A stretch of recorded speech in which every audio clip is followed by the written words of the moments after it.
so funny. I'll take one for Danny that food in your restaurant. I realise I think I barely took any pictures when here last time. There's even spare bread balls over there. I think they're like really full. How's a pigeon got his own bread ball?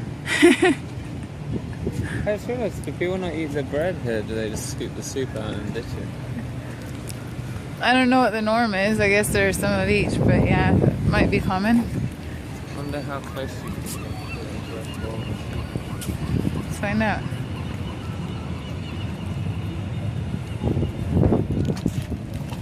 Yeah.